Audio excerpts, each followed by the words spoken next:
Sejam todos bem-vindos a esse estudo patrocinado pelo CETREL, o estudo do livro Nos Domínios da Mediunidade, junto com o livro Estudando a Mediunidade, primeiro de André Luiz, pela psicografia do nosso grande irmão Francisco Cândido Xavier, e o segundo do nosso irmão o Estudando a Mediunidade, de Martins Peralta. Nós hoje vamos tentar, concluir o capítulo 22, que é o Imersão no Passado.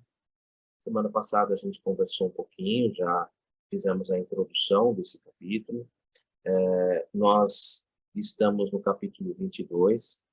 Aulos, André Luiz, o nosso irmão Hilário, retornaram àquele primeiro agrupamento que nós iniciamos lá no livro, o agrupamento que tinha a nossa irmã a Anélia Araújo, o Antônio Castro, a Eugênia e a Celina. São os 4 que compunham aquele primeiro grupo. É o mesmo grupo. O dirigente é o Raul Silva, o espírito dirigente é o Clementino, Clementino é o nosso irmão dirigente espiritual, que coordena esse grupo. O Clementino tem muita afinidade com o nosso irmão Aulus. Esse grupo é um grupo em que o Aulus tem muita confiança, Ele sempre coloca boas palavras, boas recomendações desse grupo. É um grupo que ainda também está em formação. A gente lembra que o Antônio Castro era um médium que estava ainda em desenvolvimento, estava ainda em formação. A gente estudou o caso dele, ele era um sonâmbulo que fazia desdobramento, além do desdobramento, desdobramento consciente, Além disso, tinha a psicografia e a psicofonia com aspectos da transfiguração. Nós conversamos um pouco sobre ele. Nós estudamos a médium Celina, que era a médium mais balizada do grupo, que tinha mais experiência, no trato mediúnico, já com um grau de experiência muito grande, e ela auxiliava todos os outros demais médios, inclusive trabalhava após o término dos trabalhos. Ela continuava à noite, nós vimos à noite, ela em desdobramento à noite, trabalhando junto com o grupo. O Anélio Araújo, a gente estudou os casos dele de clarividência, a clareaudiência, a psicografia dele. A gente estudou na Eugênia, que ela era uma médium consciente, de psicofonia consciente, também estudamos o caso dela. Então, a gente já tem bastante estudos relativos a esse grupo. E agora a gente retorna para esse grupo, e a gente lembra que nós estamos no ano de 1954 e 55, porque o livro ele foi publicado em 55. Então, a gente imagina que essas observações devem ter sido ali realizadas entre o ano de 54 e 55, que foi a publicação. E era comum, nas reuniões mediúnicas, a presença dos assistidos, ou seja, aqueles que eram ali, que vinham em busca de um amparo, de uma ajuda no tratamento fraterno, no amparo fraterno da casa, no atendimento fraterno. Eles eram ali designados para sessões de desobsessão, e eles estavam ali presencialmente. Era presencial. Eles estavam ali acompanhando os trabalhos. Bem diferente dos dias de hoje, óbvio, a gente já conversou um pouco sobre isso também, São momentos diferentes, O espiritismo, ele começou, ali com as mesas girantes, as pancadas, E ele tinha no início, da apresentação da doutrina, da codificação, realmente o objetivo de chamar atenção. Ele tinha que chamar essa atenção, inclusive para poder despertar, que despertou a atenção de Kardec, para que ele pudesse ir em busca de informações e pudesse, enfim, entregar aquilo para o qual ele havia sido preparado. O próprio Espírito de Verdade fala para ele, que ele havia sido preparado para aquilo, mas que ele poderia ou não realizar, estava no livre-arbítrio dele, e a codificação espírita, trazer a codificação espírita. Então, era um momento diferente, era um momento ali de chamar atenção. Esse momento, depois, ele deu a um segundo estágio, que era um estágio de complemento, ou seja, a codificação já havia sido apresentada e agora você precisava das obras de apoio. As obras de apoio aí foram sendo trazidas por grandes médiuns, Ivone do Amaral Pereira, João Nunes Maia, Francisco Cândido Xavier, Vivaldo Pereira Franco. Tudo isso foi sendo apresentado e são as obras de apoio. Nós entramos agora numa terceira fase, que é a fase de estudos, de aprimoramento, e realmente juntar tudo isso, né, e colocar tudo isso em prática. Afinal de contas, a terceira revelação está aí, ela precisa ser estudada e praticada. Não só estudada na verbalística, na conversa, não. Ela tem que ser entendida e colocada em prática, porque, afinal de contas, ela é o Consolador prometido. Ela vem realmente trazer para nós essas informações que são importantíssimas com relação à lei de causa e efeito e a todo o processo, né, evolutivo do ser humano. É realmente todo um arcabouço de informações que nós não podemos, de maneira nenhuma, desprezar, e nós estamos exatamente nesse processo, em que nós já temos a revelação, já temos as obras de apoio, e agora a gente tem que realmente juntar esses dois, colocar isso em prática. Esse é o trabalho que a gente tem que fazer, é o mesmo trabalho que ali a primeira revelação apresentou, primeira revelação trazida por Moisés, depois, ali por volta dos anos 380, vem o primeiro profeta, né, que é Isaías, e eles têm por ali mais ou menos 700 anos de profetas, está terminando com Malaquias. Os profetas vieram trazer ali o complemento, ou seja, tudo aquilo, a lei estava trazida por Moisés, o Pentateuco já estava pronto, mas precisava das obras de apoio, foram os profetas. Depois que termina o último profeta, Malaquias, nós tivemos ali um espaço de mais ou menos 400 anos, que é o Rabinato, que é exatamente esse estudo, onde o pessoal pegou tudo que tinha ali da primeira revelação e estudou e colocou aquilo em prática, tentou colocar aquilo em prática. Né? E é exatamente o que está acontecendo agora, porque é um ciclo, tá, gente? Isso é cíclico, tudo isso é cíclico. Nós já tivemos o ciclo que nós recebemos a terceira revelação, a base, Kardec, a base, já tivemos o segundo momento, estamos terminando, vamos dizer assim, o segundo momento, que são os médios, os profetas, e agora nós estamos iniciando, praticamente ali, entre um intermédio, terminando as obras de apoio, para que a gente possa pegar tudo isso e agora realmente estudar, desenvolver e colocar em prática. Esse é o objetivo realmente disso daí. Bom, essa foi uma conversa de introdução. Eu gosto sempre de pegar esses 10 primeiros minutos para fazer uma introdução, trazer a gente de volta para o nosso estudo.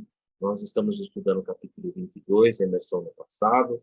É um capítulo que trabalha sobre uma coisa que é muito comum na casa espírita, que é o animismo. Nós hoje vamos voltar nesse tema e vamos estudar um pouco mais profundamente, mesmo já tendo estudado na semana passada vamos dizer assim, essa mediunidade. Não deixa de ser uma mediunidade anímica, né, do próprio espírito, mas ela é uma mediunidade. Então, nós vamos hoje trabalhar sobre esse aspecto. Vamos primeiramente agradecer a toda a equipe espiritual, e muito antes de nos reunirmos, a cada um de nós esteve ali os nossos guias e mentores, preparando a psicosfera de cada um de nós, para que pudéssemos, integrados no fluido cósmico universal, no hausto divino do nosso Criador, pudéssemos ali estabelecer essa sintonia, essa corrente mental, que nos colocará a todos nós ligados uns aos outros, estabelecendo esses elos da corrente, e juntos estaremos construindo o entendimento daquilo que o nosso irmão André Luiz, pela psicografia do nosso irmão Chico, vai nos apresentar hoje no estudo do livro Nos Domínios da Mediunidade, no capítulo 22, Imersão no Passado.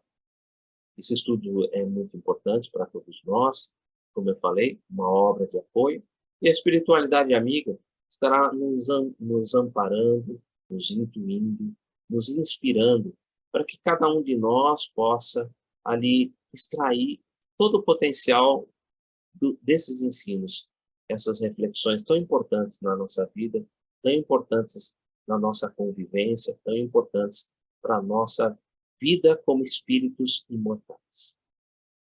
Agradecidos, então, a toda essa espiritualidade, a todos esses nossos irmãos, e a Jesus, que sempre nos afirmou com muita veemência que onde dois ou mais ali estiver falando em meu nome, eu lá estarei.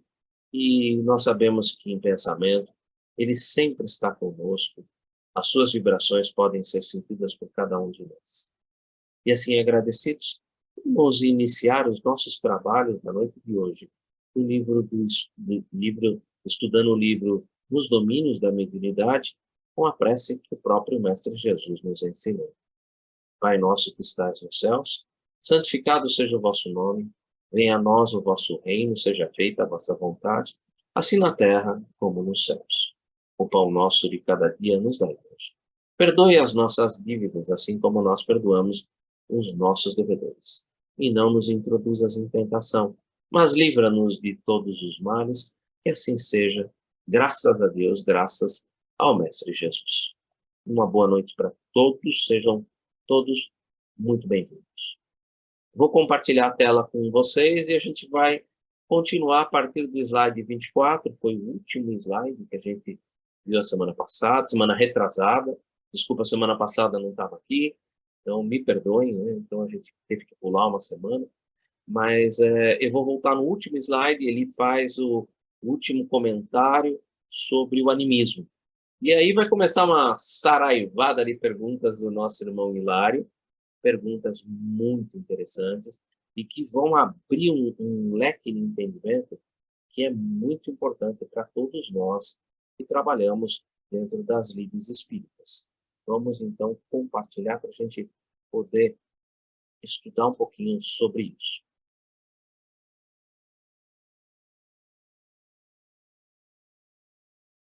Obsessão e animismo. Esse foi o último slide, é o slide 24, que faz o encerramento, né, da parte em que a gente conversa sobre a parte do animismo. E da onde veio isso? Vem de Mecanismos da Mediunidade, André Luiz, Francisco Cândido Xavier e Valdo Vieira. Está no capítulo 23 dessa obra, né? Essa obra é uma obra que aprofunda os estudos do livro Nos Domínios da Mediunidade. Após o estudo do livro Nos Domínios da Mediunidade, existe um livro de intermediário entre ele e o Mecanismos, que é o livro Ação e Reação. O livro Ação e Reação, ele vai trabalhar os aspectos que faltam para que a gente possa se aprofundar um pouco mais no livro Mecanismos da Mediunidade.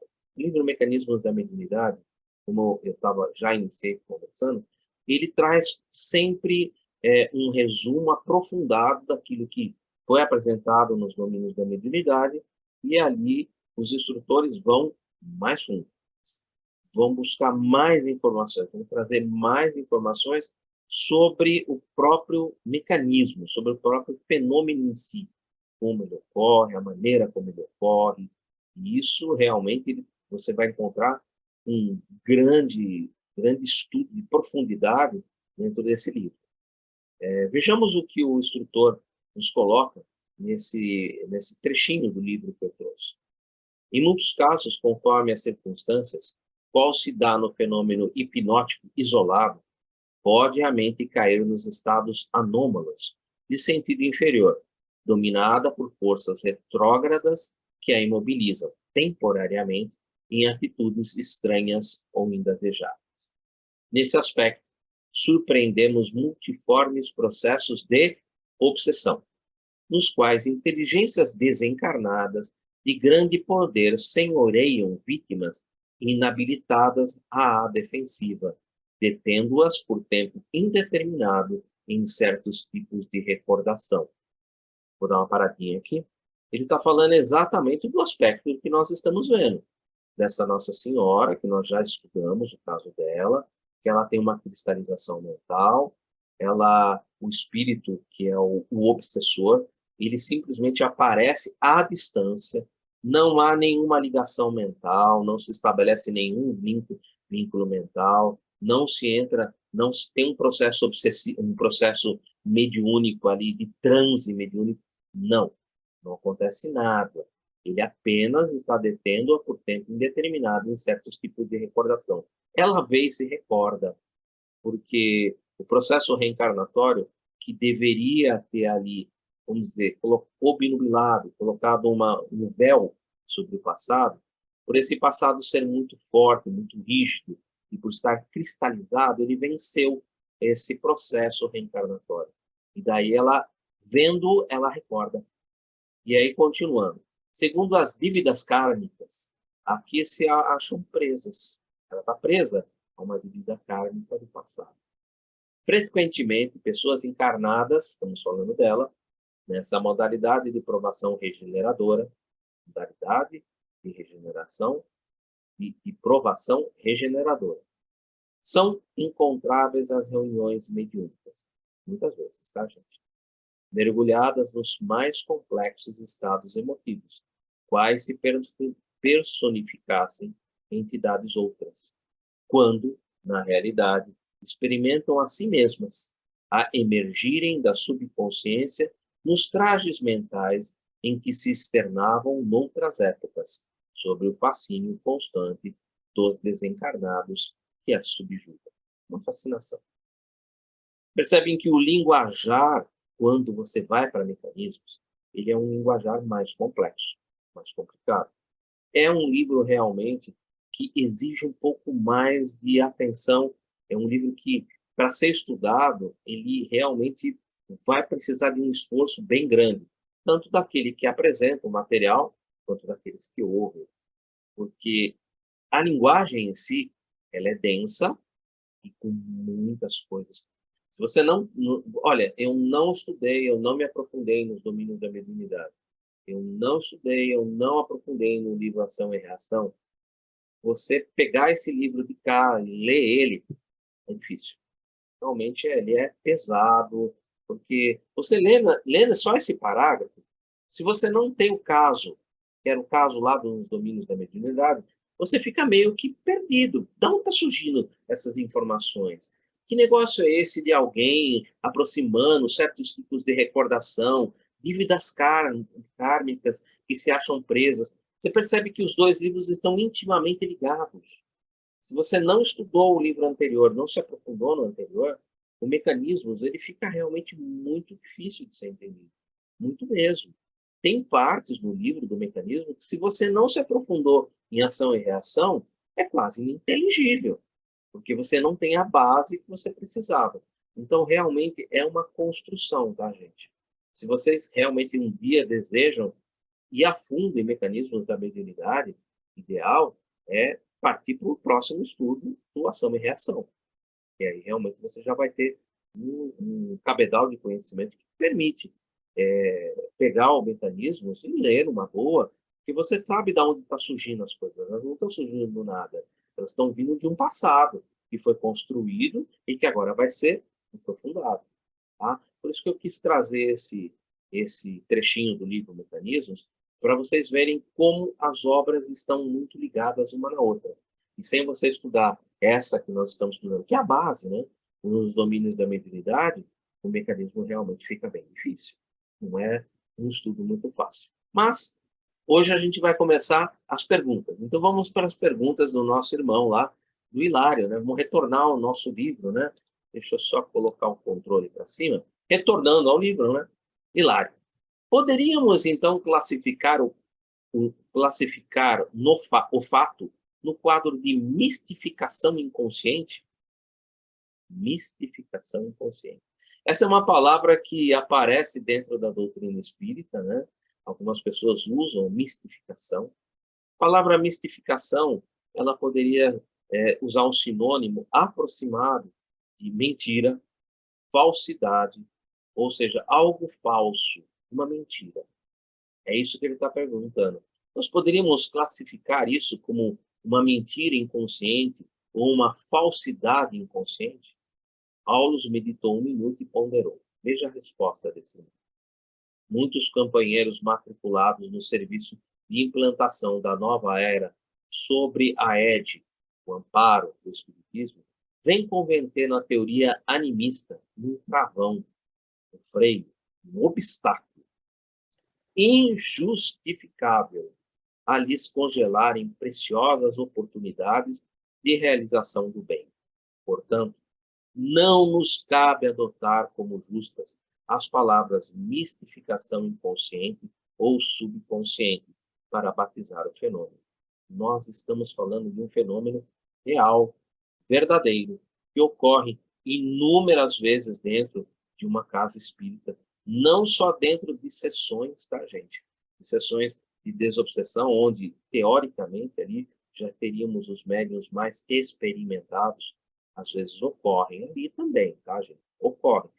Em menor grau, graças a Deus, porque os médiuns já são mais experimentados, então elas ocorrem. Agora, dentro do desenvolvimento e da educação mediúnica, esse tipo de mediunidade, o animismo, ele ocorre muito frequentemente. E muito frequentemente, é isso que leva a pessoa exatamente a procurar uma educação mediúnica, a procurar um desenvolvimento, a procurar entender que mecanismo é esse, o que está se passando, o que está acontecendo.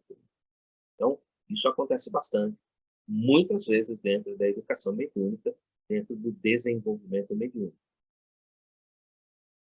Vamos entender um pouquinho, então, o que é mistificação. Para isso, lógico, a gente vai usar sempre as obras básicas.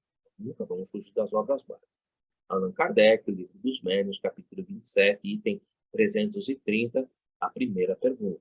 As mistificações constituem um dos perigos mais desagradáveis do espiritismo prático. Haverá meio de nos preservarmos dele, lembrando que mistificação, nesse caso, sinônimo aproximado seria uma mentira, uma falsidade. Lógico que a resposta é mais longa e eu trouxe apenas aquilo que era importante para a gente entender dentro do livro Estudando a Mediunidade, que é o nosso objetivo. E ele coloca: certamente que há para isso um meio simples, o de não pedirem ao espiritismo senão aquilo que ele lhes possa dar. Seu fim é melhoramento moral da humanidade. Se não se afastarem desse objetivo, jamais serão enganados, porque não há duas maneiras de se compreender a verdadeira moral, aquilo que todo homem de bom senso pode admitir. Ou seja, os aspectos da doutrina são sempre voltados para os aspectos morais. A gente não pode esquecer que Kardec, se vocês pegarem lá o Evangelho segundo o Espiritismo, ele nas costas lá do Evangelho segundo o Espiritismo, Kardec fala que dentro de todas as consequências e todos os atos, né? Deixa eu ver se eu tenho ele aqui, eu até posso pegar isso, que é rapidinho, o meu Evangelho segundo o Espiritismo, porque de tudo aquilo que está dentro do Evangelho, o que importa é o estudo moral, né? Kardec poderia ali ter estudado todas as outras partes, né? Do tipo, aonde Jesus nasceu, se Jesus tinha ou não tinha irmãos, poderia falar sobre as palavras que foram utilizadas pelas igrejas para estabelecimento de dogmas, mas tudo isso aí é contraditório. Tudo isso aí é contraditório. Agora, o ensino moral do Cristo, ele não tem contradição. Fazer o bem, praticar a caridade, isso não há, ninguém tem contradição com relação a isso. E é isso que a doutrina em si, ela leva, é isso que a doutrina em si trabalha.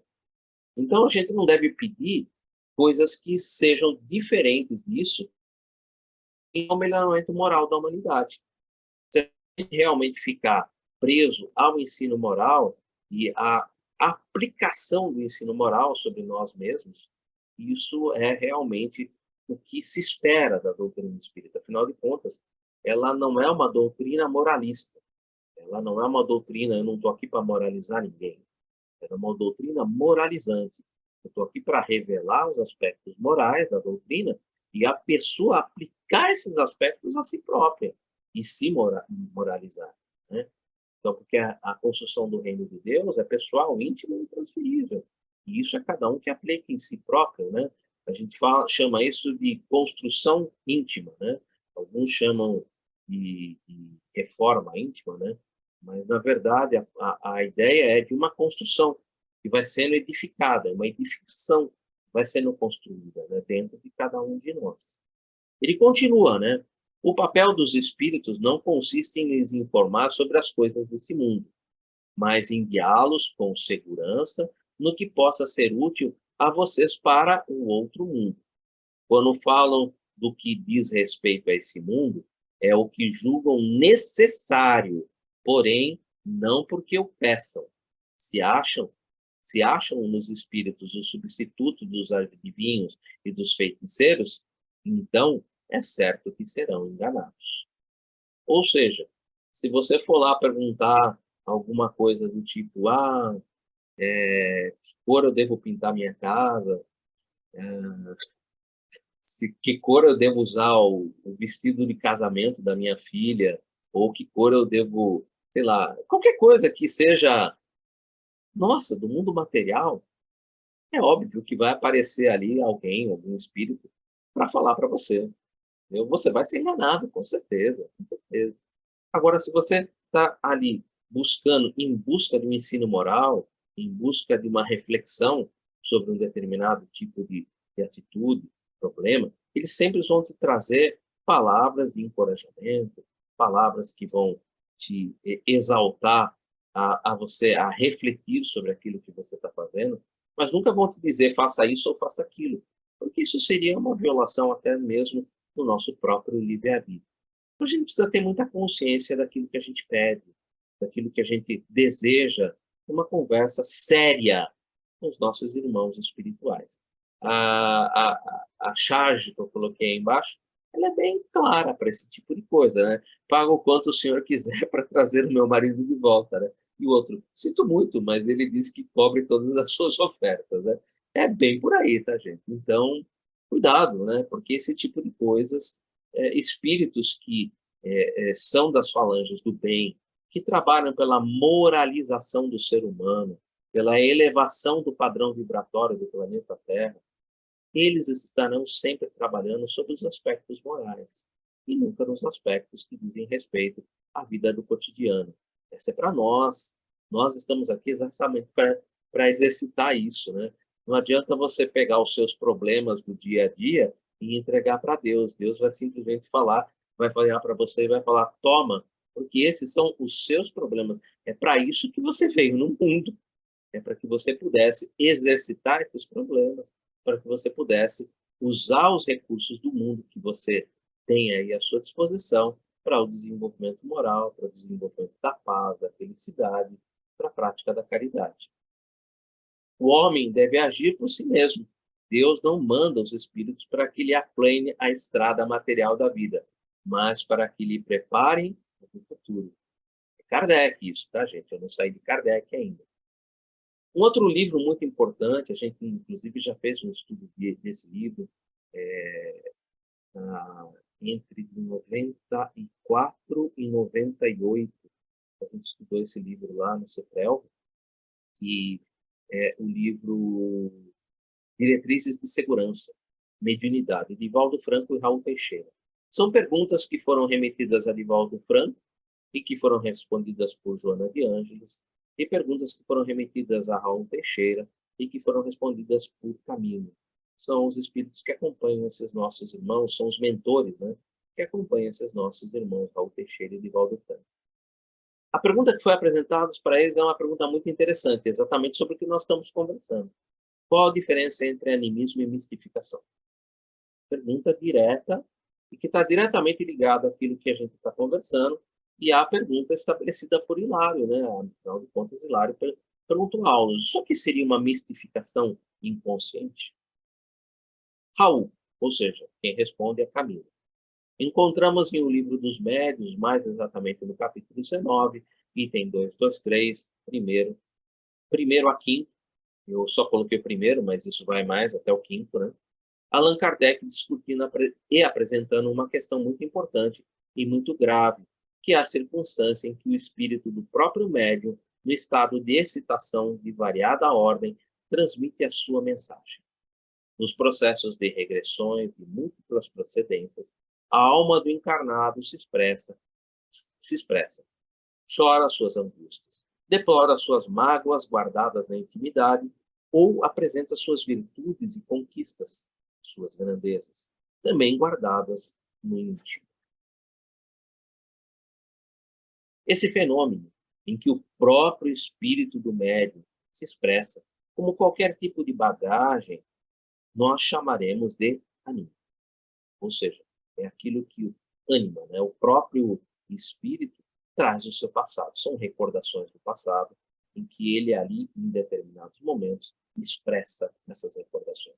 Conforme Allan Kardec, em O Livro dos Médiuns, é aqueles e aqueles outros fenômenos através dos quais entidades espirituais se manifestam por meio de médiuns e dizem ser personalidades que verdadeiramente não foram na Terra.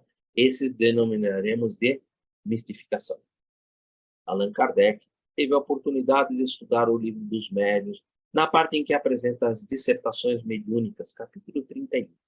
Diversas mensagens, das quais ele, depois de tê-las analisado, anota que jamais poderiam proceder de Vicente de Paula, de Maria de Nazaré e de outros tantos espíritos respeitados, considerados pela humanidade. É o caso em que certas entidades banais dão nomes de vultos que gozam ou que gozaram no mundo de respeitosa projeção. Esse é um dos tipos de mistificação. Nós temos dois tipos. Essa primeira mistificação é aquela que o médium ali expressa pela psicofonia ou pela psicografia uma mensagem por fala ou por escrita, e no final ele assina ser uma pessoa que, na verdade, ele não é. Isto é uma mensagem falsa, é uma mistificação. Gente, hoje em dia, esse tipo de coisa é a mais comum que você pode ver por aí. A gente recebe quase que dia sim, dia não, mensagens que quando você vai ler, você lê a mensagem e percebe nitidamente que é uma mensagem de um espírito banal e que às vezes usa um nome e um grande vulto, Bezerra de Menezes, nossa, Teresa de Ávila. Eu já recebi coisas tipo Teresa de Ávila, Bezerra de Menezes. E você lê a mensagem, você fala assim, Emmanuel. Até Emmanuel já aconteceu, tá, gente? E você lê a mensagem e fala assim, é impossível essa mensagem ter vinda de Emmanuel. É impossível essa mensagem ter vinda de Bezerra de Menezes. É impossível essa mensagem ter vindo de Teresa de Ávila. Não tem como. Vicente de Paula, Maria de Nazaré, sabe? Você percebe pelo teor da mensagem, porque as mensagens normalmente trazem ali dentro dela não reflexões morais, de aspecto moral, de elevação moral, procurando trazer para nós informações para que a gente possa realmente fazer essa construção do reino de Deus, a construção íntima dentro do coração de cada um de nós. Não, elas às vezes trazem informações assim das mais diversas, dizendo que no mundo espiritual os espíritos das trevas estão em guerra com os espíritos de Jesus, né? Como se estivesse estabelecendo uma guerra. Não, não. Essas coisas elas acontecem sempre de maneira natural. Ninguém é violentado no mundo espiritual. Cada um no seu tempo, né? A gente sempre fala e a gente não cansa de dizer que você, se você está numa condição, por exemplo, que nem o André Luiz, vou usar o exemplo dele, que é o melhor, que ele estava ali no umbral, né, no primeiro livro, no livro Nosso Lar. Ele ficou por lá por 8 anos, né? E quem disse basta foi ele. Ele mesmo se ajoelhou e disse, eu estou cansado, não aguento mais. Se existe um Deus, preciso de ajuda. Ele abre os olhos e Clarencio estava ali ao lado dele, né? O basta, quem tem que dar somos nós mesmos. Não é Deus, não é Jesus, nenhum de nós. O basta parte da gente. A reforma, ou seja, a construção, ela tem que vir do Espírito. É ele que tem que ir em busca dele. Aquele que quiser vir após mim, renuncie-se a si mesmo. Pegue a sua cruz a cada dia e siga-me. Aquele que quiser, na nossa vontade, no nosso momento. Ah, mas e se eu ficar?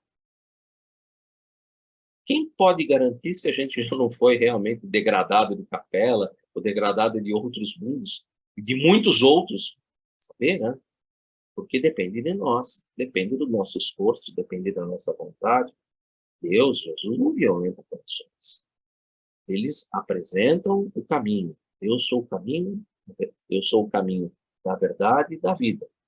Ninguém vem ao Pai, senão através de mim. Isso é Jesus nos traz todas essas informações. Então, é cada um ali segundo suas obras. Cabe-nos, sempre que recebe uma informação, realmente analisar se há uma assinatura, principalmente uma assinatura de um espírito que tem ali uma projeção muito grande. Eminentemente, essa mensagem ela tem que ter um cunho moral muito elevado. Ela não pode trazer coisas que são injustificáveis.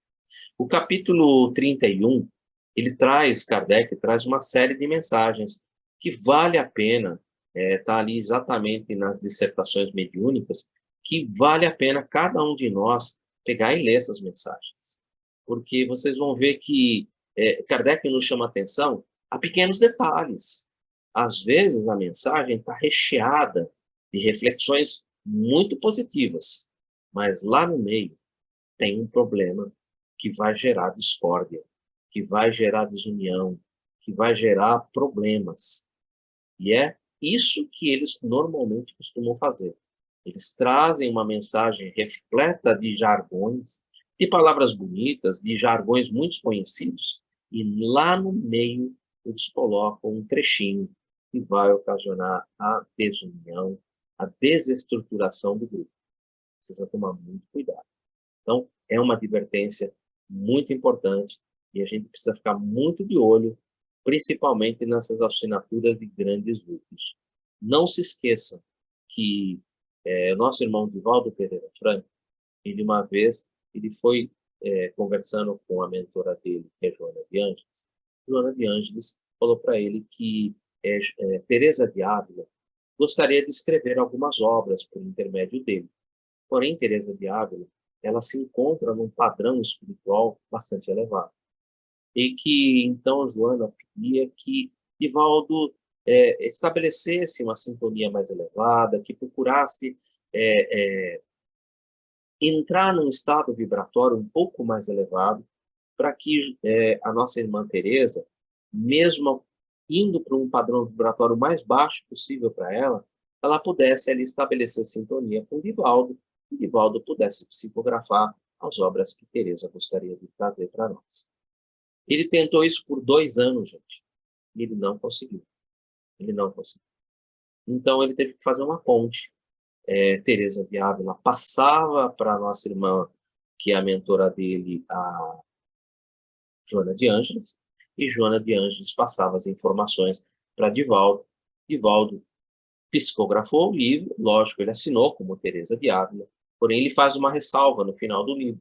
Se vocês pegarem os livros de Teresa de Ávila, tem uma ressalva no final do livro, colocando que há um intermediário entre essa psicografia e a nossa irmã Joana de Ângeles. Ela é a ponte, já que o Divaldo não conseguiu alcançar essa frequência vibratória da nossa irmã Teresa de Ávila e ali estabelecer essa sintonia para receber essas obras psicografadas, né, de maneira direta. Para a gente ter uma ideia de como que a gente deve analisar tudo aquilo que chega na nossa mão, principalmente quando são assinaturas de grandes grupos. É muito importante. Mas, como eu falei, não é só um aspecto de mistificação. Essa é uma mistificação, que é uma mistificação do espírito, se valendo do médium, assina ali um espírito banal, um espírito zombeteiro, na maioria das vezes, e que assina ali como um grande, um respeitoso irmão espiritual conceituado. Mas há outro tipo de mistificação, né? Mas temos ainda outro tipo de mistificação, que é a mistificação do próprio indivíduo, do próprio médium, quando por motivos diversos, não sendo portador de faculdades mediúnicas ostensivas, ou ainda que seja, mas não sendo dotado de capacidade de comunicar, de permitir a comunicação de tal ou qual espírito, ele a forja com interesses mais estranhos. Aí encontramos a mistificação por parte do suposto médium. Vejam como Camilo é cuidadoso, né? Não dotado da capacidade de se comunicar. Por isso eu usei exatamente o exemplo do próprio Divaldo Franco, que ele conta nas suas palestras, mostrando que precisa do próprio médium ter uma capacidade, ter um desenvolvimento, ter, vamos dizer assim, um padrão vibratório que seja coerente, para você poder sintonizar com um espírito desse arcabouço, desse grau, né, e poder trazer ali essas informações, né, sem deturpar essas informações, né.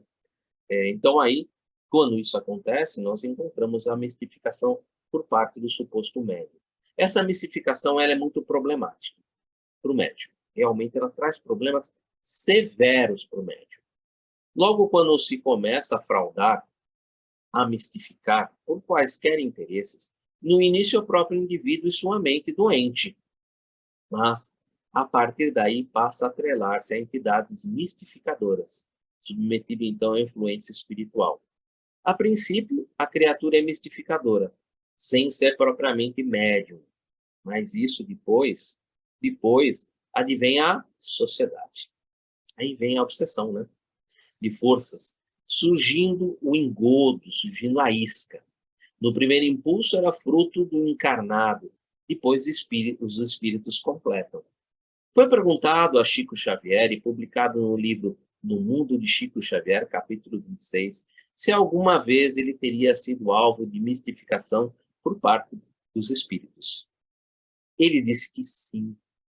E quando foi inquirido sobre qual a razão pela qual Emmanuel lhe permitira essa vivência de algum espírito, comunicar-se e dizer-se que não era, ele afirmou que aquilo se destinava a que ele visse que não estava invulnerável à insuflação negativa, à vaidade.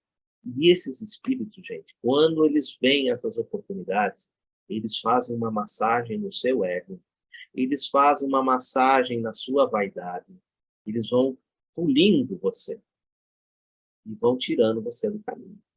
Isso é muito comum, tá? Jesus Cristo teve o ensejo de dizer que, se possível fosse, essas entidades, os falsos profetas, enganariam os próprios eleitos. De nossa parte, costumamos nos indagar.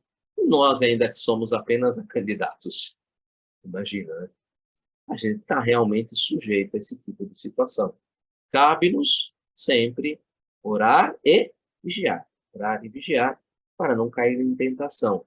Principalmente, que é o que eu coloquei aqui, que é importantíssimo, não deixar que esses nossos irmãos ali comecem a fazer essa massagem na vaidade. Uma vez que isso começa, gente, é muito difícil sair dessa ciranda. Realmente a pessoa se perde mesmo. Os médiuns orgulhosos a caminho para a mistificação. Novamente, Allan Kardec, no Livro dos Médiuns, capítulo 26, item 196. Como é que a gente deve proceder quando a gente tem esse tipo de indivíduo dentro do nosso trabalho mediúnico? No caso desses médiuns fazerem questão de destaque múltiplo, deverá ser-lhes chamada a atenção para o perigo a que se expõe no campo moral? Sim, deve-se. Isso levou o espírito Erasto a dizer: deixai que se vão pavorear, exibir com ostentação ou em algum outro lugar, e procurar ouvidos mais complacentes, ou que se isolem, nada perdem as reuniões da presença que deles fica privadas. Ou seja, primeiro você chama atenção, não havendo uma circunstância, não havendo uma solução para isso, ou você direciona isso para a própria direção do próprio centro, para ver qual poderia ser o tratamento, qual poderia ser a ajuda que a gente pode dar para essa pessoa que ela está caindo nesse processo. É um processo obsessivo, né? Ela acendeu um pequeno palito de fósforo e veio ali um monte de outros espíritos e colocou um monte de madeira em volta para fazer uma tremenda fogueira, né? Agora a gente precisa trabalhar com esse processo obsessivo e ver o que a gente pode fazer por esse irmão. Mas se ele realmente se deixou incendiar na vaidade, ele vai realmente precisar ali vencer as suas próprias limitações, vencer a sua própria vaidade, acordar, né, para isso e realmente retomar aos trabalhos. O que não pode acontecer é manter esse tipo vamos dizer assim, de fogueira dentro dos trabalhos mediúnicos. Isso realmente não seria bom em nenhum sentido, em nenhum sentido. Ele é uma pessoa doente. E como uma pessoa que está passando por uma doença, por um processo de obsessão, ele precisa de tratamento.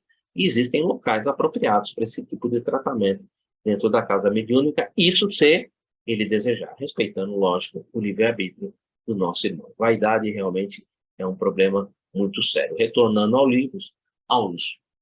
Na realidade, a manifestação decorre dos próprios sentimentos da nossa amiga. Não é mistificação, estamos falando de animismo. Arrojados ao pretérito, de onde recolhem as impressões deprimentes de que se vê possuído, externando-as no meio em que se encontra. E a pobrezinha efetua isso quase na posição de médium perfeita sonâmbula. Ela é uma médium mesmo, só que ela tem um problema. Ela está com um problema de cristalização mental, porquanto se concentra totalmente nas recordações que já assinalamos, como se resumisse todas as energias da memória numa simples ferida, ou inteira despreocupação das responsabilidades que a reencarnação atual lhe confere. Achamos-nos, por esse motivo, perante uma doente mental, requisitando-nos um maior carinho para que se recupere. Não se tem como recuperar isso, a não ser uma única palavra, que se chama amor. Aulus. Para essa análise, a inquietação, todavia, não nos bastam diagnósticos complicados ou meras definições técnicas no campo verbalística, se não houver o calor da assistência amiga. Não houver realmente aquele irmão que vá atender e que vá ali colocar o coração, colocar o amor nas suas palavras, tentando realmente ir desvencilhando esse passado, desconstruindo esse passado, abrindo ali essa ferida, curando essa ferida com o próprio perdão e o recomeço. Nosso orientador fez ligeira pausa, acariciando a enferma, e enquanto Raul Silva continuava a doutriná-la e a consolá-la, notificou-nos bondoso. Deve ser tratada com a mesma atenção que ministramos aos sofredores que se comunicam. Deve ser tratada com a mesma atenção que ministramos aos sofredores que se comunicam. É também um espírito imortal, solicitando-nos concurso e entendimento para que se lhe restabeleça a harmonia. Gente, eu não vou falar nomes, não vou citar locais, mas dentro do trabalho de desenvolvimento e de educação mediúnica, eu sempre encontro ali irmãos que estão em desenvolvimento em educação mediúnica, que estão em processo anímico. Quando eu vou ali para estabelecer a comunicação, para a gente estabelecer um diálogo, normalmente eu sinto a presença do mentor, eu sinto ali a comunicação do mentor, que ela traz para mim por uma inspiração, por uma intuição, e quando não há um espírito presente, eu não sinto a presença desse espírito ali ao lado do comunicante. Eu sinto que é o próprio irmão que está trazendo ali o seu passado, que está trazendo ali algum problema que não foi resolvido e que ainda está ali no seu inconsciente, que está ali naquele momento sendo apresentado. O tratamento é o mesmo. Amor, o tratamento usa a palavra amor, há o perdão, há um desvencilhamento do passado, há um recomeço, há uma nova proposta, exatamente igual como se tivesse um espírito ali ao lado. Não mudo uma vírgula, não mudo um olhar, não mudo nada. E é assim que a gente deve proceder.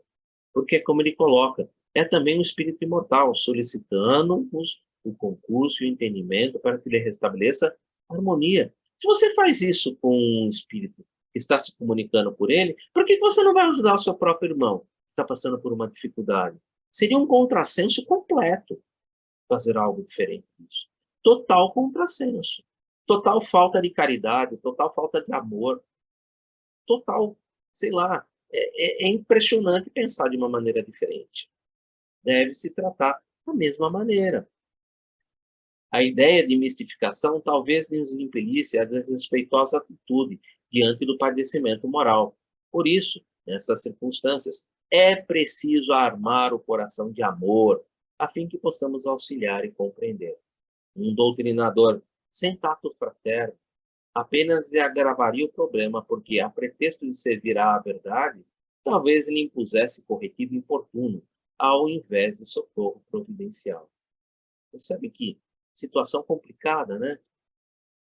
Primeiro, é preciso para depois fortificar a vítima na sua própria defesa. Felizmente, o nosso Raul assimila as correntes espirituais. Esse processo de assimilar as correntes espirituais foi exatamente aquilo que eu estava explicando, que é quando eu me aproximo do irmão que está ali se comunicando, eu sinto essas correntes espirituais, muitas vezes as palavras que eu devo utilizar, ou aquilo que eu devo abordar, em que ponto eu devo abordar, aonde eu posso ali chamar a atenção do irmão para um outro raciocínio, uma outra reflexão. E quando não há um espírito presente, eu continuo recebendo essas correntes espirituais dos mentores da casa, me orientando como eu deveria tratar, porque é um espírito necessitado de um amparo do mesmo jeito. Ele não está servindo de ponte de comunicação, mas ele precisa de amparo. E o processo é o mesmo, tá, gente? Que prevalecem aqui, tornando-se o enfermo ideal para as situações dessa ordem. Hilário. E poderemos considerá-la médium mesmo assim? É óbvio, né? Como não? Como não? Sim, óbvio, né? Um vaso defeituoso pode ser consertado e restituído ao serviço. Naturalmente, agora a paciência e a caridade necessitam agir para salvá-la. Por isso que eu comentei que dentro dos trabalhos que a gente realiza lá no CETREL, de educação mediúnica, desenvolvimento mediúnico, não são raras, vou colocar de novo, não são raras as vezes em que eu estou ali se comunicando com o próprio médium, anímico, totalmente anímico, 100% anímico. E eu percebo, gente, todos esses anos que eu tenho trabalhado, eu tenho percebido que isso começa com o anímico dele, à medida que eu vou desvencilhando o passado, que a gente vai tratando o passado, vai curando as feridas do passado, ele começa a estabelecer sintonia aí mediúnica mesmo, com irmãos que se aproximam e aproveitam dessa oportunidade. Ele é um médium ostensivo e que se aproveitam dessa oportunidade de estabelecer ali um diálogo fraterno, e aí a gente começa a trabalhar as feridas desses outros irmãos através desse vaso. Era um vaso defeituoso, era um vaso que tinha problemas. Trabalhamos, fomos ali, curamos o passado, usamos do amor para ali libertar aquelas teias do passado, e agora ele é um vaso, ó, 100% produtivo. E ele começa a trabalhar e trazer essas oportunidades de aprendizado para todos nós. Então, é um processo que deve ser respeitado, que deve ser... Demore o tempo que demorar. É o que eu sempre falo. Demore o tempo que demorar. Se demorar um ano para a gente realmente arrumar todo o seu passado, libertar o seu passado, corrigir as suas feridas, que bom! Agora nós estamos tendo as primeiras oportunidades, realmente mediúnicas, e vamos trabalhando lentamente, passinho por passinho, desenvolvendo. Porque assim, é um passo de cada vez, não dá para fazer tudo de uma vez só. Uma reflexão importante, lógico, nós estudamos sempre o livro Nos Domínios da Mediunidade, com Estudando a Mediunidade, do Martins Peralva. Então vamos ver a reflexão que o Martins Peralva nos traz, eu acho importantíssima. No livro Estudando a Mediunidade, capítulo 36, Martins Peralva apresenta a seguinte reflexão. Revestem-se de profunda sabedoria e oportunidade as palavras do assistente Aulus, quando afirma que muitos espíritas vêm convertendo a teoria animista num travão injustificável, a descongelarem preciosas oportunidades de realização do bem. Efetivamente, essa é a verdade. Isso tem ocorrido em muitos lugares. A gente precisa acabar com isso. Precisa mesmo. Tá? Isso precisa terminar. Não pode continuar desse jeito. Muitos companheiros se mostram incapazes de remover os obstáculos criados pelo animismo, destruindo, assim, magnífica oportunidade de ajudarem elementos que, buscando os centros espíritas nessas condições, poderiam posteriormente contribuir em favor dos necessitados. Já expliquei sobre isso. A cristalização da nossa mente, hoje, em determinadas situações, pode motivar no futuro as manifestações de fenômenos anímicos, do mesmo modo que tal cristalização ou fixação se realiza no passado, se exterioriza no presente. A lei é sempre a mesma, agora e em qualquer tempo ou lugar. Muitas vezes, portanto, aquilo que se assemelha a um transe mediúnico, com todas as aparências de que há a interferência de um espírito, nada mais é do que o médium, naturalmente um médium desajustado, revivendo cenas e acontecimentos recolhidos do seu próprio mundo subconsciencial. Fenômeno esse motivado pelo contato magnético, pela aproximação de entidades que lhe partilharam as remotas experiências. É o caso da nossa irmã. No fenômeno anímico, o médium se expressa como se ali estivesse realmente o espírito a se comunicar. É ele mesmo, as suas vidas pregressas.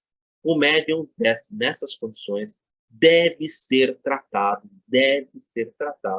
com a mesma atenção que ministramos aos sofredores que se comunicam. Por isso, a direção de trabalhos mediúnicos pede sem nenhuma dúvida muito amor, compreensão e paciência. Muito amor, compreensão e paciência. Sem essas três palavras, esquece, você não faz nada. Virtudes que, somadas, dão como resultado aquilo que os instrutores classificaram como trato tato fraterno, a fim de que não sejam prejudicados os que em tais condições se encontram. Se o dirigente de sessões mediúnicas não é portador de sincera bondade, acreditamos que pouco ou nenhum benefício receberá um médium no agrupamento. O médium inclinado ao animismo é um vaso defeituoso, que pode ser consertado e reconstituído aos serviços pela compreensão do dirigente ou destruído pela sua incompreensão. Reajustado pacientemente, com os recursos da caridade evangélica, pode transformar-se em valioso companheiro. Incompreendido pode ser vitimado pela obsessão. Olha que coisa, né? Vitimado pela obsessão. Foi lá buscar exatamente um processo para se libertar e acaba vitimado pela própria obsessão.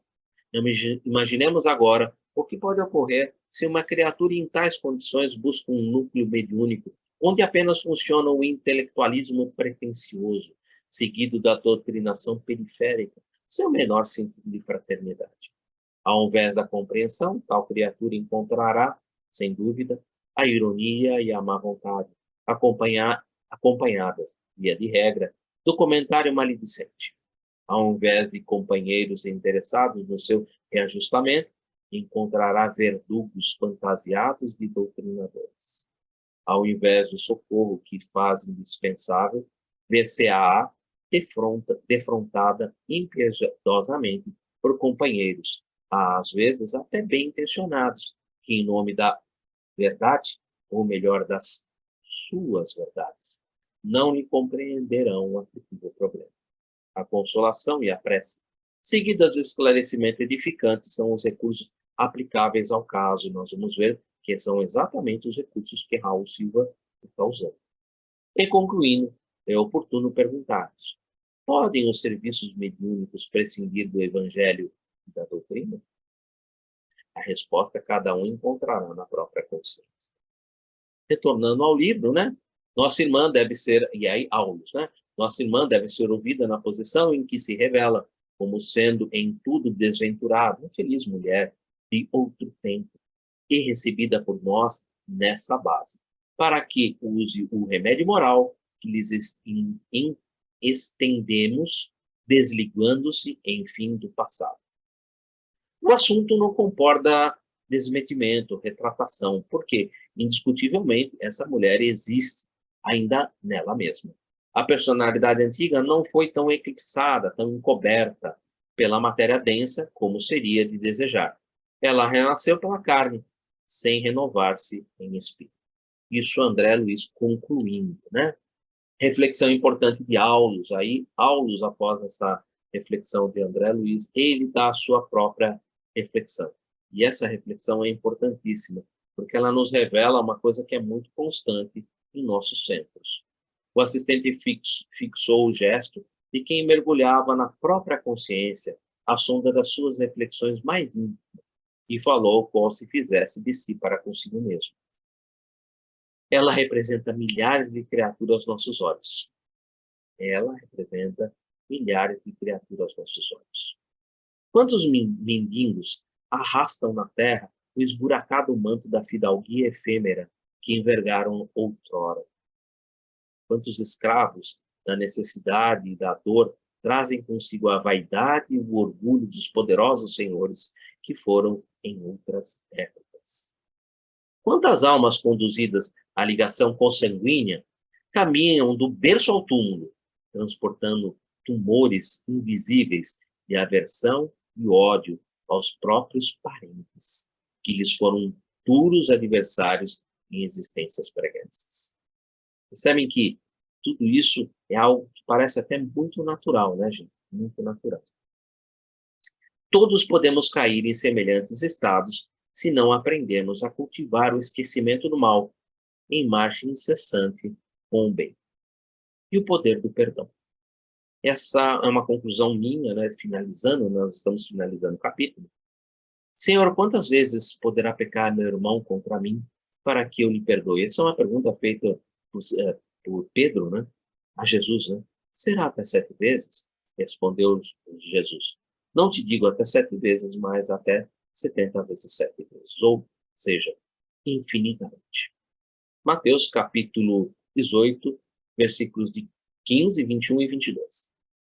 Perdoar, isso é uma conclusão minha, né?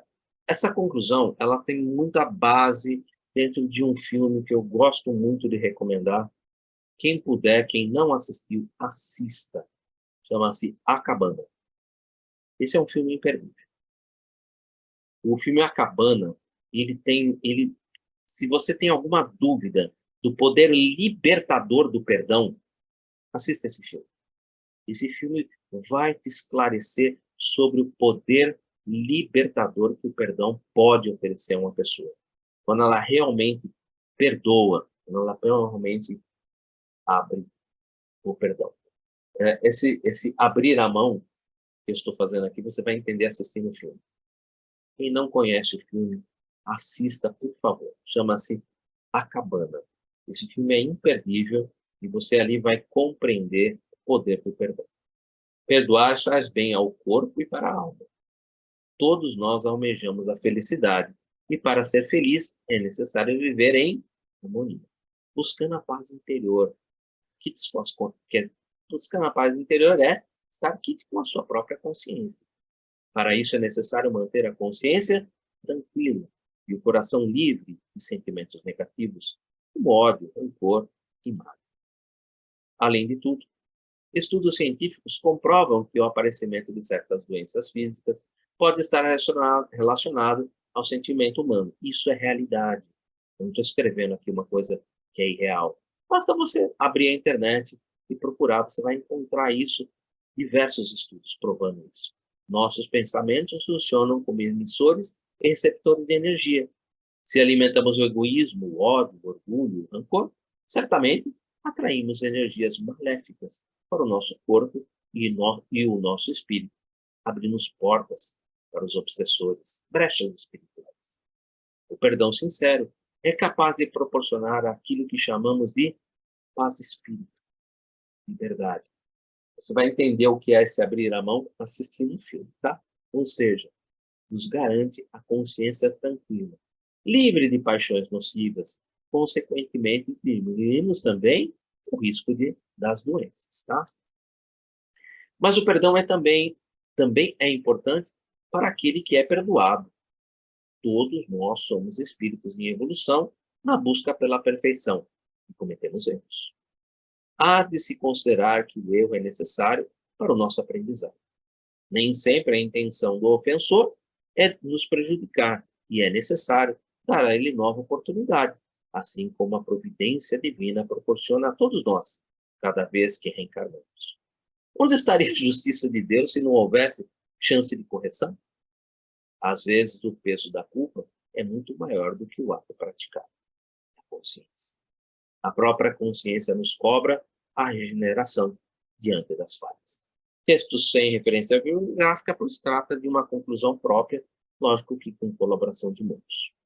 Retornando para finalizar, nossa autora, Raul Silva, na condição de hábil psicólogo, né, convidou a doente ao benefício da prece. Né? Nós já vimos quão fantástico é o poder da prece, né? 3 capítulos, 19, 20 e 21, para falar sobre prece, né?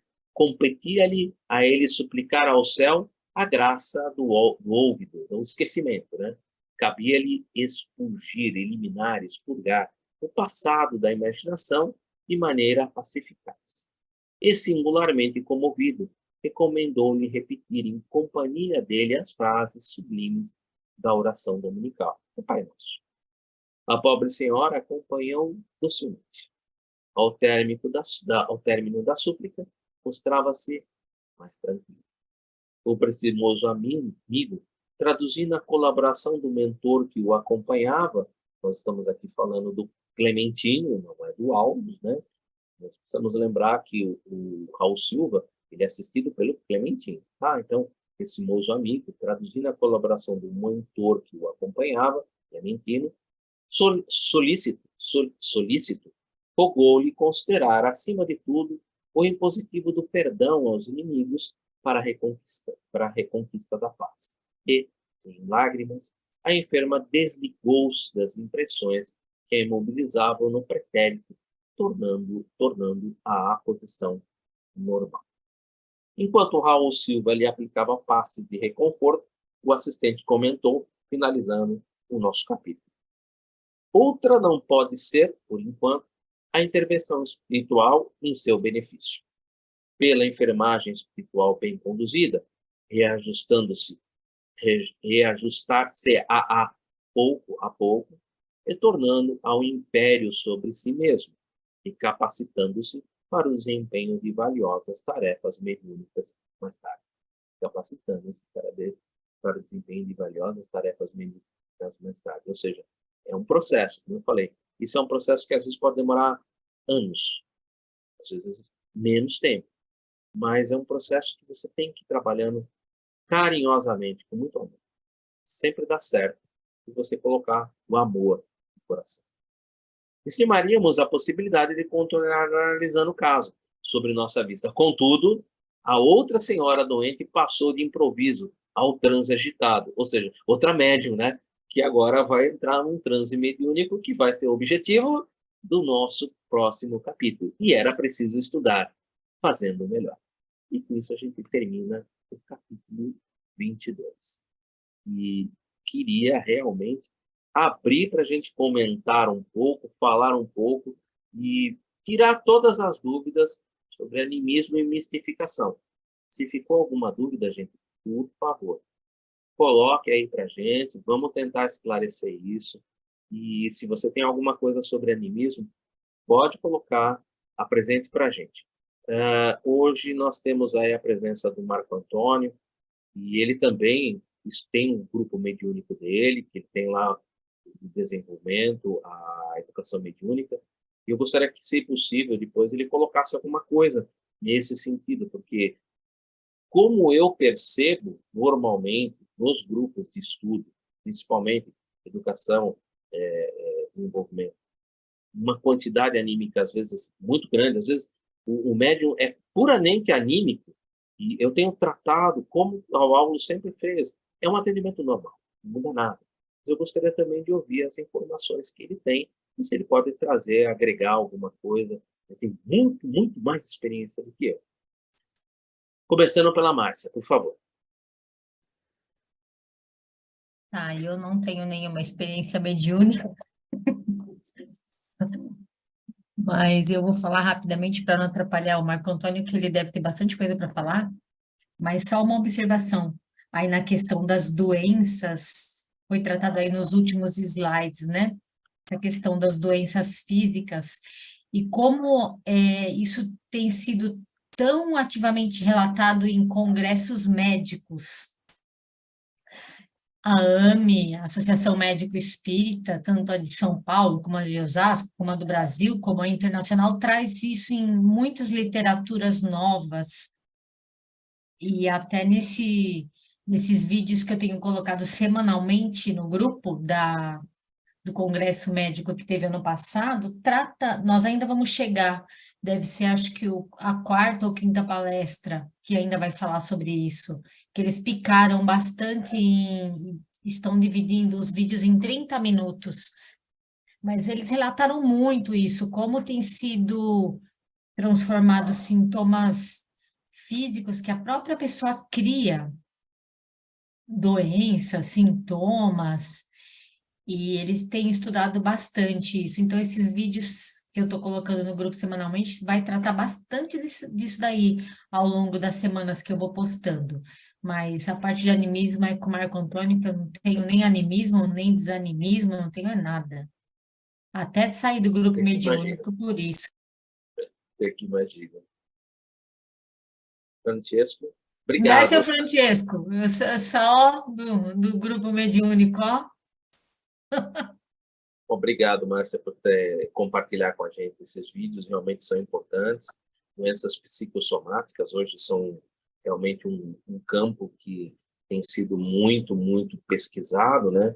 A gente não pode lembrar que a mente é a expressão da vontade do espírito, e ela representa o corpo mental, que organiza o corpo perispiritual. Se ela organiza o corpo perispiritual, né?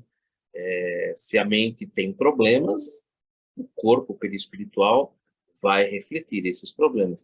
E se o corpo perispiritual é a matriz de formação do corpo material, ele vai se refletir no corpo material. Então, é um processo que realmente não tem como fugir disso, e realmente as AMES têm se aprofundado cada vez mais nesse estudo. Obrigado por compartilhar com a gente. Não sei se o Marco Antônio quer falar antes do Francesco, ou o Francesco quer falar antes. Vocês podem decidir, Falar vocês. antes, Marco. Pode falar. Pode falar, Francisco. Não, Ah, não, não, fala fala você. você, depois eu falo. Par. Ímpar, vai. Pode falar, Francisco, depois eu falo. Eu ia gritar truco, 21. Tudo bem. É o seguinte, gente, me chamou muita atenção o início da nossa aula, né? Quando você falou do animismo, né? E isso é inevitável, né? Como você falou, né? É inevitável. Isso vai acontecer mesmo. A maioria das pessoas em desenvolvimento passa por esse período, né? Mas é assim, né, que a gente tem que considerar. Passa por esse período, né? Isso não pode permanecer, né? Porque senão acontece aquilo que você falou também, da pessoa acreditar que ela já tem uma mediunidade excepcional e que aquilo é mediunidade, e aí é complicado, né? Complicado porque leva a gente a fazer um tratamento especial nesse aluno, né? Para que ele possa ir enxergando as coisas, né? Mas isso acontece, é inevitável mesmo. E a gente, iniciando os estudos, iniciando as práticas, a gente caia nisso, né? E também me chamou a atenção aquela questão das facetas, né? Das existências, né? Que isso acontece mesmo, né? Muitas vezes são os reflexos, né? Como é que se fala? Aflorando, né? Aflorando do subconsciente e vindo, né? Aí você viu até um trecho, né? Que diz lá que como é que fica aquele resíduo, né? Fica aquele resíduo e aquilo tem que ser combatido com muita atenção, com muito carinho pelo expositor, né, pelo condutor do trabalho, para que esse médium, esse futuro médium, né, possa se livrar desses resquícios, né, e começar a vivenciar a verdadeira mediunidade, né? Quando isso acontece, aí o médium já começa a se sentir melhor, porque eu me recordo. E, no princípio, eu passava muito mal, sabe? Porque eu pensava, pô, mas isso pode ser mediunidade, caramba. Eu estou falando coisas aqui que parece que só tem a ver comigo aqui, né? Não são coisas que... Mas no frigir dos ovos, você se obriga a reconhecer que aquilo não é legítimo, né? Que aquilo não é genuíno, né? E que você tem que fazer também uma boa preparação para que você possa mergulhar no estudo e na prática. E é esse o segredo do negócio, é a preparação do futuro médium, com bastante prece, com bastante assistência, né? Os expositores têm que estar ali alertas, não deixar a coisa degringolar, né? O médium começar a achar que já é médium, né? Já achar que é o máximo, não é nada disso, né? É o contrário, né? Mais humildade, mais estudo, mais prática, mais vivência para poder aprender. E lógico que a gente vai tomar muita cacetada ao longo do caminho, que é para, como o Chico mesmo falou lá, né? Na experiência do Chico, do Dorivaldo, né? A gente vê que essas pessoas que são consideradas excepcionais por nós, e eram mesmo, né? Excepcionais, mas tiveram que apanhar também para aprender, né? Ninguém nasce perfeito, ninguém chega aqui perfeito, só um chegou, né? E nós colocamos ele na cruz, né? Então é isso. Eu acho que essa questão também que a Márcia comentou aí no final, serve de alerta para nós, né? Os nossos pensamentos, né?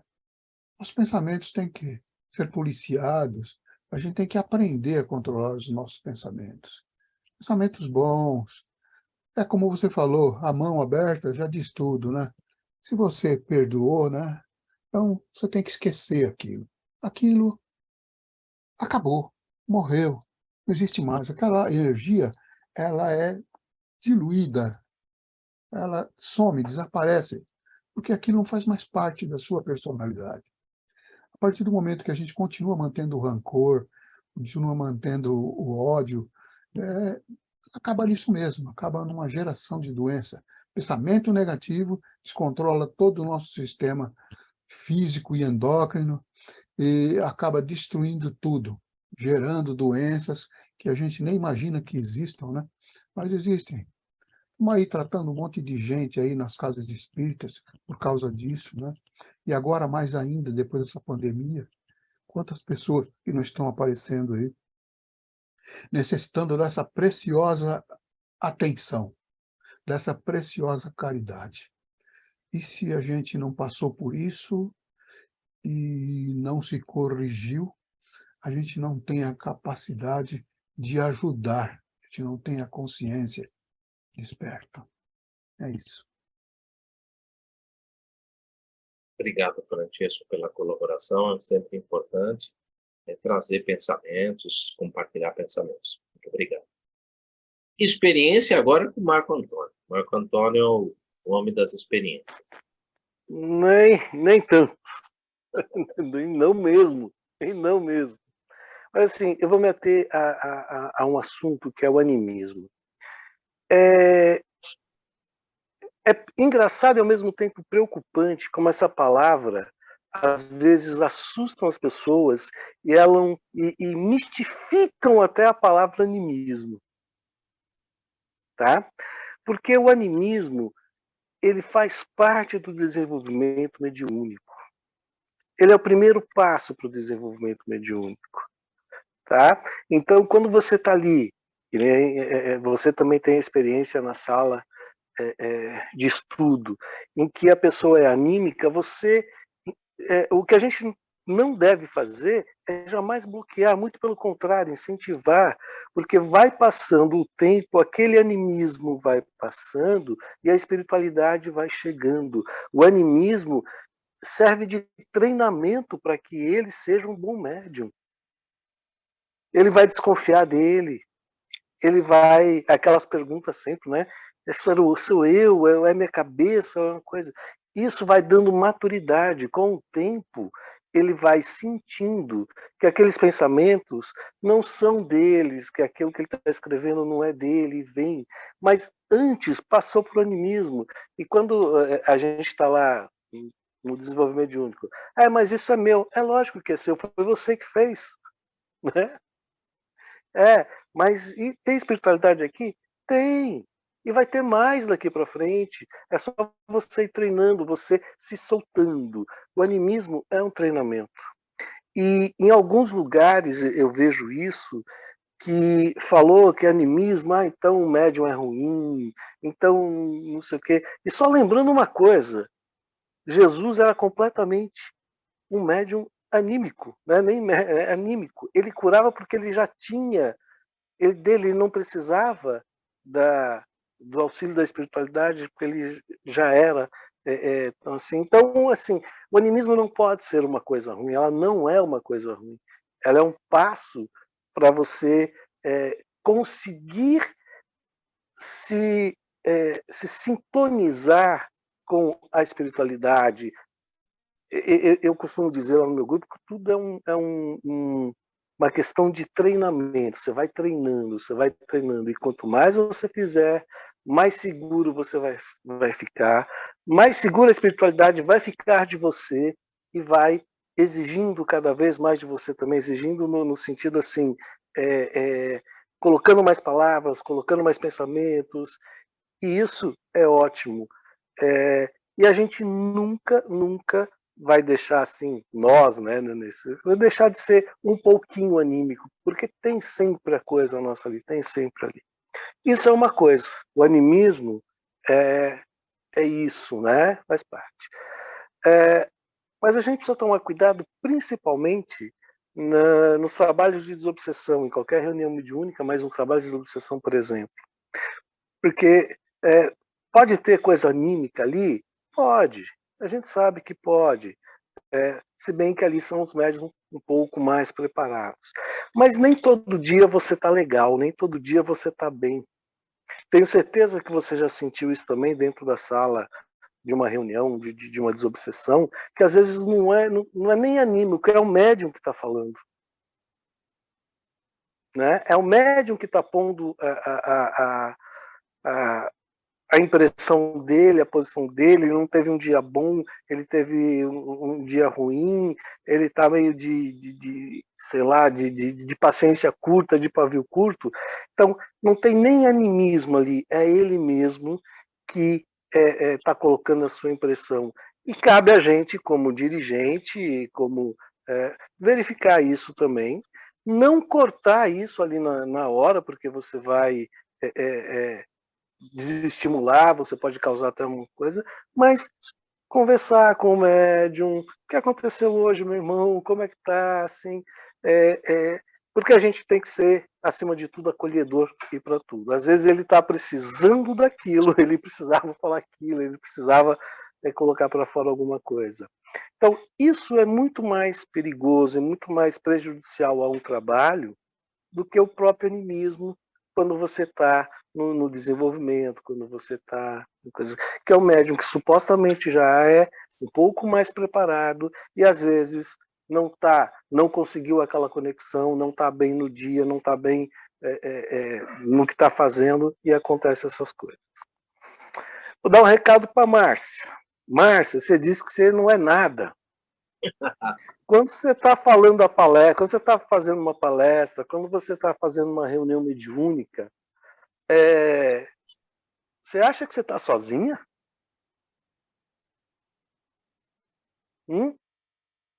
Não, eu sei que não. Não. Então, mediunidade, ela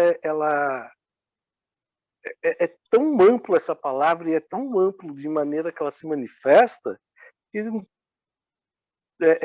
como todos nós somos médiuns, uns mais ostensivos, outros menos, mas assim, quando você está numa reunião, e eu estou falando da Márcia porque ela falou dela, mas todos que estão aqui, todos que estão em desenvolvimento, todos que estão trabalhando, a mediunidade é ampla e se manifesta de inúmeras maneiras. Tá? Então você pode ter certeza que você é médium e uma médium boa e que vai ficar melhor ainda com o passar do tempo, com o trabalho. Tá? O animismo tem em mim, tem em você, tem no Eduardo, tem em todo mundo que trabalha numa sessão mediúnica. Acho que é isso, Eduardo. Acho que eu já falei até demais aqui, pelo amor de Deus. Não, muito pelo contrário. Você tocou num assunto interessante quando você falou da reunião mediúnica, que desobsessão. É óbvio que os médiuns ali já têm um desenvolvimento maior, já passaram pela educação mediúnica, já tem a parte anímica um pouco menor, mas ela está presente. Uhum. E depende do dia mesmo, porque ali é necessário concentração. E às vezes o dia realmente não foi um dia dos melhores. E você conseguir concentrar-se num dia que não foi um dos melhores, é bem difícil. E se você não consegue estabelecer uma boa concentração, você não vai estabelecer uma boa sintonia. E às De vezes jeito nenhum. às vezes você acaba sintonizando alguém que você evoca alguém, que é uma sessão de desobsessão, então há uma evocação, você evoca alguém, só que esse alguém não está num padrão vibratório que naquele momento você consegue sintonizar. E você acaba pegando alguém que ali está ao lado, nós estamos cercados por uma nuvem de testemunhas.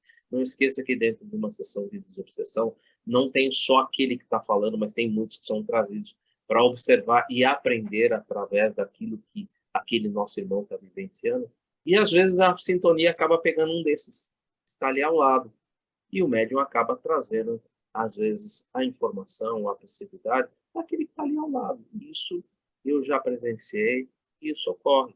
E às vezes no final da reunião, eu sempre falo, olha, próxima vez, deixa os problemas do dia a dia um pouco do lado de fora, venha tranquilo, faça uma oração, faça uma prece antes de entrar aqui. Mas não fique desanimado. Isso acontece com todo mundo. Acontece comigo, acontece com o Marco Antônio, acontece com o Francesco. Todos nós isso acontece.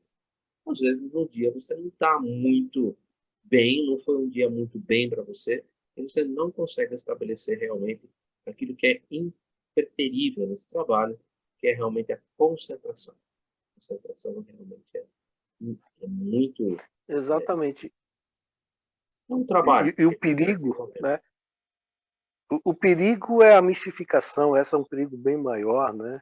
Até, assim, não só a mistificação como naquilo do sobrenatural, mas a mistificação daquele que se acha médium e não é desenvolvido para isso, e começa a dar conselhos, e começa a dar, fazer palestras, assim, e não tem uma mensagem, que nem você disse, que é aquela mensagem que está preocupada com a moral. Está preocupada com a moral. Eu estou desenvolvendo o capítulo 27, que é o médium, a mediunidade... como que é? A mediunidade transviada, que fala isso. muito sobre isso, fala muito, é exatamente isso. Sim. Exatamente.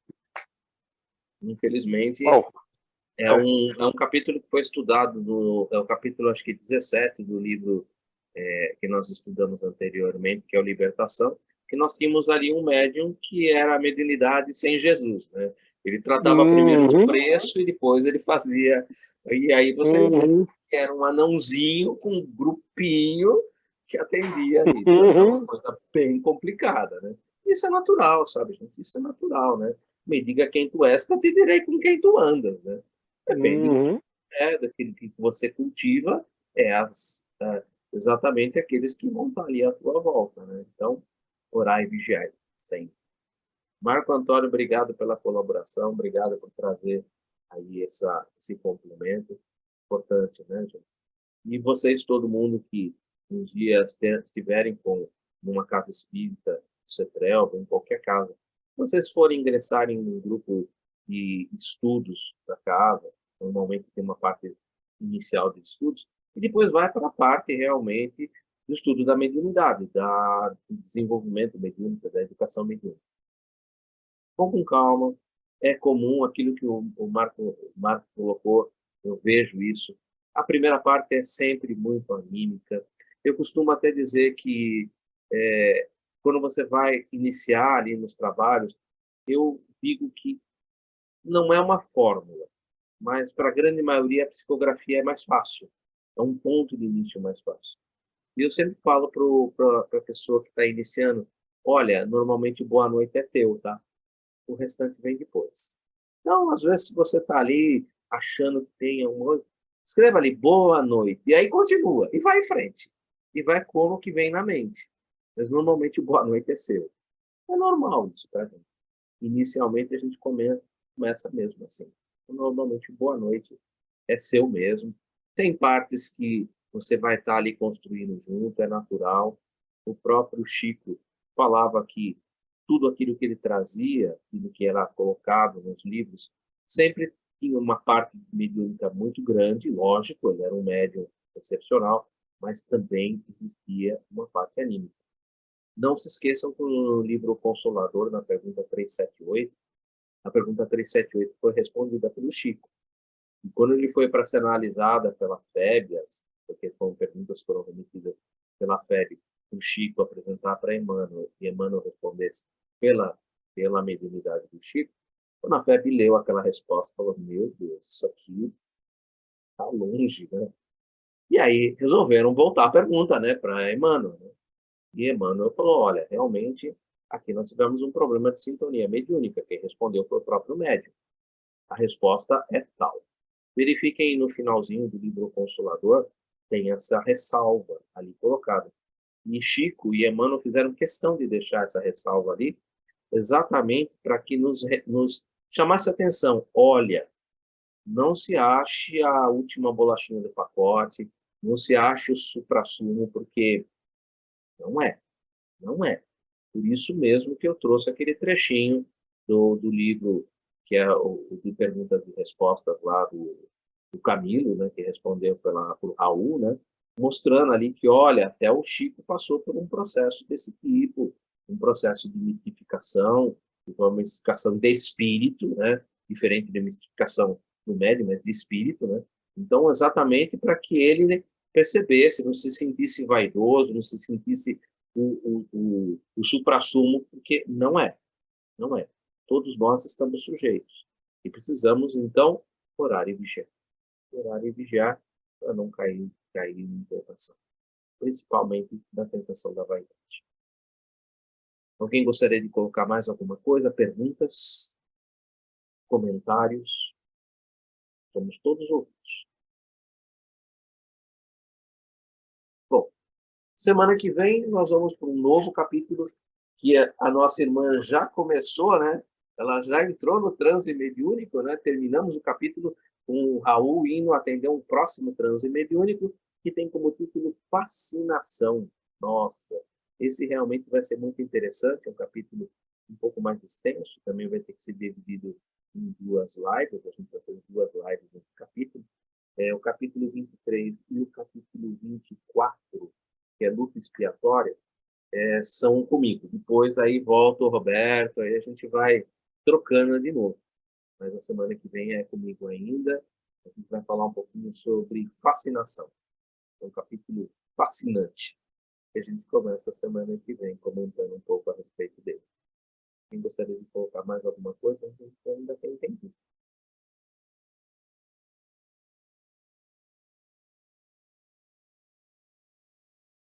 Não tendo mais perguntas, a gente pode partir para o encerramento. E a semana que vem a gente continua com o capítulo 23, que tem como título Fascinação. Quem poderia para nós fazer a prece de encerramento? Por favor, eu fiz a de abertura e eu gosto sempre de abrir uma oportunidade para alguém ali poder fazer a prece para nós de encerramento. Quem poderia, por favor?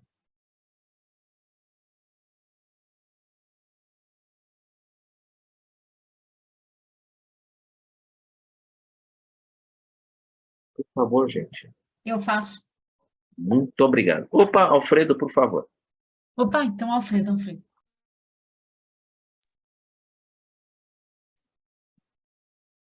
Vamos então, agradecendo os ensinamentos que nós recebemos nessa noite. Vamos agradecendo por tudo que o plano espiritual tem feito por nós, por todo o trabalho que tem realizado para que nós pudéssemos evoluir um pouco dentro da seara de Jesus, dentro de uma caminhada que nos leva ao progresso previsto por nosso Pai. E gostaríamos de agradecer imensamente por tudo que todo o plano espiritual tem feito por nós. Agradecer pela companhia do Mestre Jesus em todos esses nossos passos, os estímulos que nós temos recebido do plano espiritual para as intuições que nos permitam, ou que nos permitem nós resolvermos as nossas dificuldades Agradecemos pela fé, agradecemos por todo o apoio que o espiritual, Dr. Bezerra de Menezes, Dr. Carlos Chagas, nos dão em todas as nossas aflições nesse período encarnatório. E pedimos sempre que o plano espiritual possa estar conosco, nos ajudando, nos auxiliando, nos estimulando para que nós possamos fortalecer-nos na fé e possamos conduzir-nos na caminhada de Jesus para a nossa evolução constante nos aspectos morais que tanto nós temos comentado. E dessa forma vamos deixando como agradecimento a prece a Jesus por tudo que o nosso Mestre tem feito por nós. Pai nosso, que estais no céu, santificado seja o vosso santo nome. Venha a nós o vosso reino. Seja feita a tua vontade, assim na terra como no céu. O pão nosso de cada dia nos dai hoje. Perdoa, Pai, as nossas dívidas, assim como nós perdoamos aos nossos devedores. Não nos deixeis cair em tentação, Pai, mas livra-nos, Senhor, de todo mal, porque vosso é o reino, o poder e a glória para todos sempre. Que assim seja, graças a Deus.